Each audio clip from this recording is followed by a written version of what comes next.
조쌤의 거꾸로 한국사 시즌 4 그 23번째 시간입니다. 이 시간에는 중국과 일본의 근대국가 수립운동에 대해서 살펴보도록 하겠습니다. 개항 이후에 중국과 일본은 근대국가 수립을 위해서 노력을 할 텐데요. 이 시간에는 그 중국과 일본의 근대국가 수립운동 과정을 좀 비교해서 그 차이점을 좀 살펴보도록 하고요. 이러한 일본과 중국의 근대국가 수립운동이 이후 우리나라 당시 조선에 끼친 영향은 무엇이 있을지 한번 추론해 볼 수 있도록 하겠습니다. 청나라는 아편전쟁 1차, 2차 아편전쟁을 통해서 서구 열강의 군사력을 확인했습니다.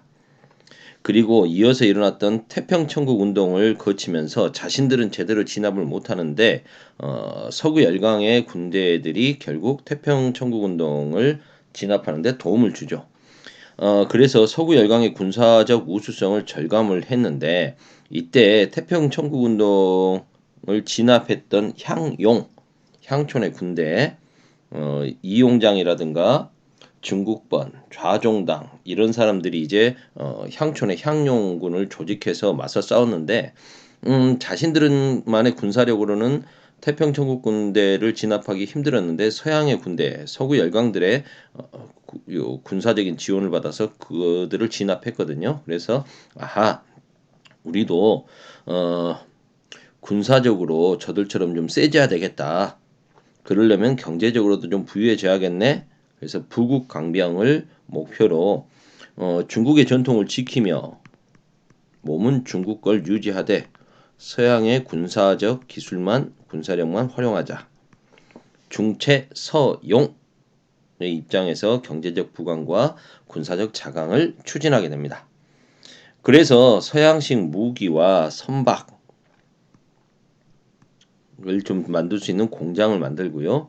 근대 산업을 육성하고 서구 열강의 유학생을 파견합니다. 이리하여 중국의 근대 공업의 기초를 마련하고 신식 지식인들이 육성이 되죠. 하지만 효율성이 굉장히 낮았다. 문제가 있었다는 거죠. 무슨 말이냐? 중앙 정부 차원에서 체계적으로 막 진행된 게 아니라 그 한족 출신의 태평천국 운동을 진압했던 그러니까 이용장이라든가 중국본과 같은 이런 한족 출신 관료들이 지역적으로 추진되었다는 거죠. 지방 관료가 개인적인 차원에서 이렇게 추진하다 보니까 통일성이 없어요. 그래서 효율이 낮겠죠. 그 다음 중앙 정부와 연결되지 못하다 보니까 중앙에서는 여전히 보수적인 그 청나라의 보수적인 관료들이 있지 않겠습니까? 그들이 또 이걸 별로 추진하는데 뭐 떨떠름해요. 반대한다는 거죠. 체제 개혁 운동으로까지 자신들의 보수파들은 자신들의 모습을 그대로 지키려고 할 테니까요. 체제 개혁 운동으로까지 진행되지는 못했다. 그러다가 조선에서 일본과 조선을 놓고 한판 붙었던 청일전쟁 에서 패배하면서 양무운동으로는 안 되는구나라고 이제 한계가 드러나게 되는 거죠. 그 뒤에 강유웨이나 량치차오와 같은 강유위나 양계초와 같은 이런 좀 급진적인 중국의 지식인들은 이래서는 안 된다. 중국의 몸에 서양의 기술만 입히는 걸로는 안 되고 이제 아예 완전히 일본처럼 문명 개화한다는 각오로 메이지 유신처럼 완전히 탈바꿈해야 된다. 근본적인 개혁을 추진해야 된다. 라는 걸 주장하게 되는 거죠. 그래서 변법 자강운동을 펼칩니다. 변법이란 말은 중국 사람들이 예전부터 개혁을 할 때는 변법이란 말을 쓰죠. 변법을 통해서 자강하자. 변법 자강운동을 펼치죠. 캉유웨이나 량치차오 같은 사람들이 이런 것들을 펼칩니다. 그래서 이걸 무술년에 일어나게 해서 무술변법이라고 하죠.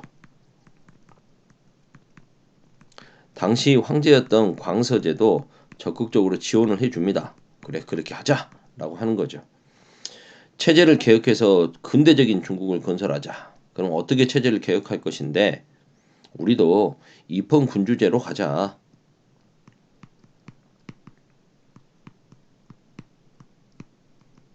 국회도 만들자. 이렇게 해서 사회 전반적인 개혁을 추진하자는 거죠. 하지만 어, 당시 보수파를 대표하던 서태후가 광서제, 황제를 연금하고 감금해버리고 정변을 일으키죠. 보수파의 반개혁 쿠데타가 일어납니다.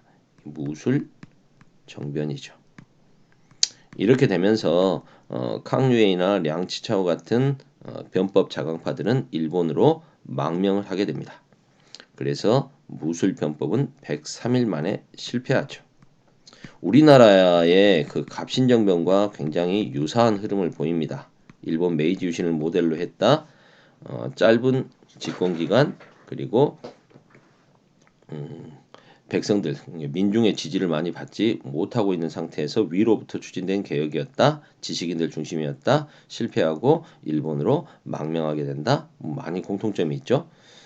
갑신정변이 그래서 3일 천하였다면 이 무술변법은 100일 천하라고 해야겠죠. 정확하게 말하면 뭐 103일이겠지만 이렇게 해서 실패하게 됩니다. 한편 일본은 개항 이후에 에도 막부에 대한 불만이 가득했던 그 지방 사무라이들이 존왕양이 운동을 펼칩니다. 왕을 지키고 서양 세력을 몰아내자는 거죠. 서구 열강들에게 이렇게 힘없이 개항하고 당하고 있는 에도 막부에 대한 불만이 거셌던 겁니다. 그 중심 세력은 사스마번과 조슈본이었습니다. 일본을 제가 잠깐 그려볼게요.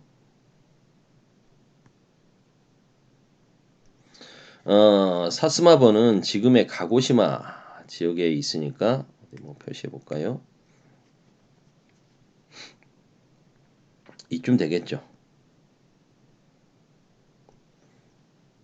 조슈번은 지금의 야마구치현 여기입니다. 근데 둘은 사이가 별로 좋지 않았어요. 원래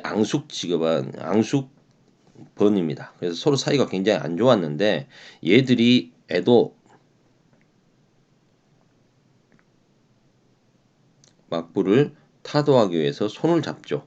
그걸 사스마번과 조슈번이 손을 잡았다. 동맹했다 해서 이걸 사초 동맹이라고 부릅니다. 근데 이들이 손을 잡고 막부 타도를 외치는데 뭐 명분이 있어야겠죠. 그래서 교토에 있는 천황에게 왕위를 넘겨라. 왕정으로 모든 걸 정치를 왕에게 넘겨라. 왕정 복고 이걸 이렇게 외치는 거죠. 이들은 보신 전쟁이라고 해서 왕정 복고 세력과 에도 막부 세력이 이제 싸움을 하게 됩니다. 이 싸움에서 승리하면서 이들이 이제 막부 체제를 해체하게 되는 거죠. 그리고 일왕 천황 중심의 정부가 수립됩니다. 이게 바로 메이지 정부죠. 당시 천황이 메이지 천황이어서 메이지 정부가 수립됩니다. 이 메이지 정부는 이제 근대적인 개혁 운동을 추진하죠. 그게 바로 메이지 유신인 겁니다. 이들은 이제 바꿔 모든 걸 다 서구식으로 바꾸자라고 주장을 하게 되는 겁니다. 서양의 정신까지 배워버리자. 그래서 문명을 서양 쪽으로 바꾸자. 문명 개화 운동을 펼치게 되는 겁니다.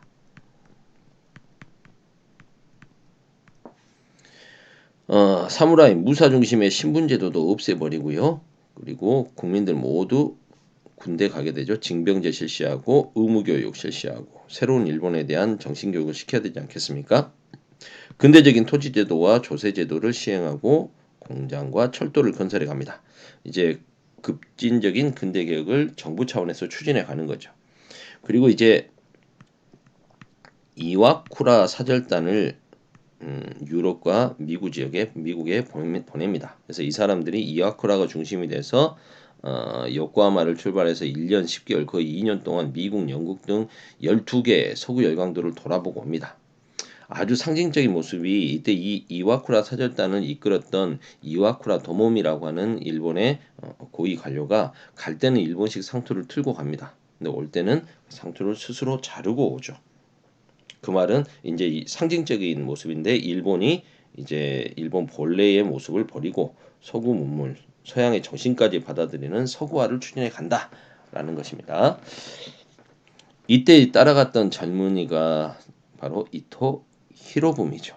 그들이 나중에 이제 일본의 근대화와 함께 일본의 대외 팽창을 주도하게 되는 것입니다. 계속 보겠습니다. 일본은 이제 자신들이 근대 국가로 새롭게 변모를 했기 때문에 이웃 나라인 조선과도 새로운 외교 관계를 맺자고 요구합니다. 근데 조선은 대마도 도주를 통해서 늘 오던 그 일본의 외교 문서 양식이 다르다는 이유로 거절하죠. 그러자 일본은 아니 우리의 그 점잖은 요구를 거절해? 이건 우리를 모독하는 것이다. 이 기회에 조선을 정벌해 버리자라는 침략론을 제기하죠. 이게 바로 정벌하자 한국을 정한론입니다. 일본 내에서는 이제 정한론을 두고 지금 정복하자 아니다 시기상조다 뭐 이렇게 해서 입장들이 좀 팽팽하게 맞섰는데 결론은 뭐 우리에겐 고맙다고 해야 될까요? 당장 정복 전쟁을 펼치는 것은 아니다 좀 미루자라는 것들이 이제 의견이 좀 더 많았다고 합니다. 그래서 일단 일본은 조선과 국교를 수립하기 위해서 침략적인 접근을 먼저 정복하기 전에 접근부터 해서 국교부터 열자 해서 운요 사건을 일으키게 되는 거죠. 1875년에 운요 사건을 일으키고 이건 결국 1876년 강화도 조약으로 조선의 문호를 개방시키게 됩니다. 그 외에도 일본은 타이완 침공, 오키나와, 류쿠, 강제 합병 뭐 이런 모습들을 보이게 되는데요. 이건 지도에서 보면 좀 더 편할 것 같긴 하네요. 뭐 써놓은 게 많아가지고 어디 뒤에다가 한번 다시 그려볼까요? 여기다 한번 그려봅시다.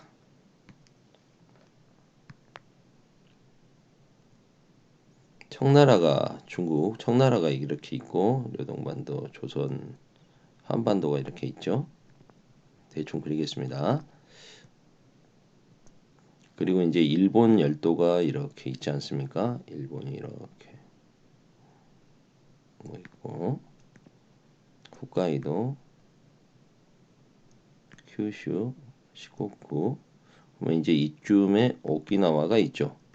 류쿠라고 하는 독립된 왕국이었습니다. 류큐 왕국.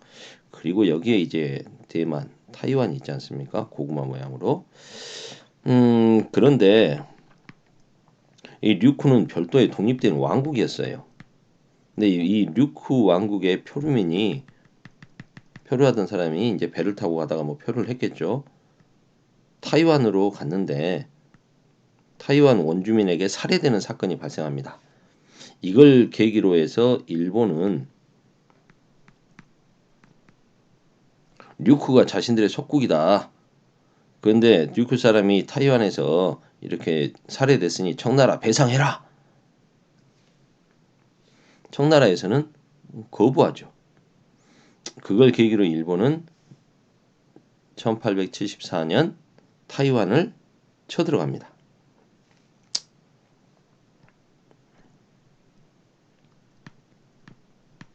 이게 타이완 침공이죠. 일본은 자신들의 그 군사력을 한번 근대화된 군사력을 한번 테스트해 볼 필요가 있었던 것 같아요. 그리고 이제 강화도로 1875년 운요 사건을 일으키죠. 일본의 대외 팽창을 보여주는 겁니다. 그리고 이제 일본은 아예 이 류쿠 왕국을 그동안 독립돼 있었던 류쿠 왕국을 병합해 버립니다. 강제로 병합해 버리고 이게 1879년 여기에 오키나와 현을 설치하죠. 그래서 일본에 편입시켜 버립니다. 그러니까 이 오키나와는 지금의 오키나와는 원래는 일본 땅이 아니었다.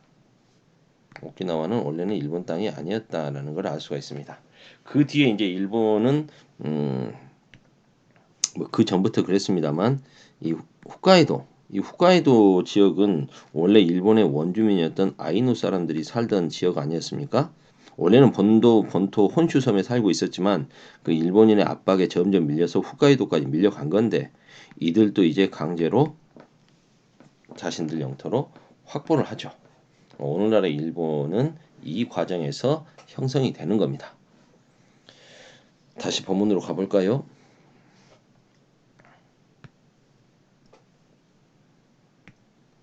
그래서 일본은 1874년에 타이완을 침공하고 1879년에 류쿠 왕국을 강제로 합병해버린다.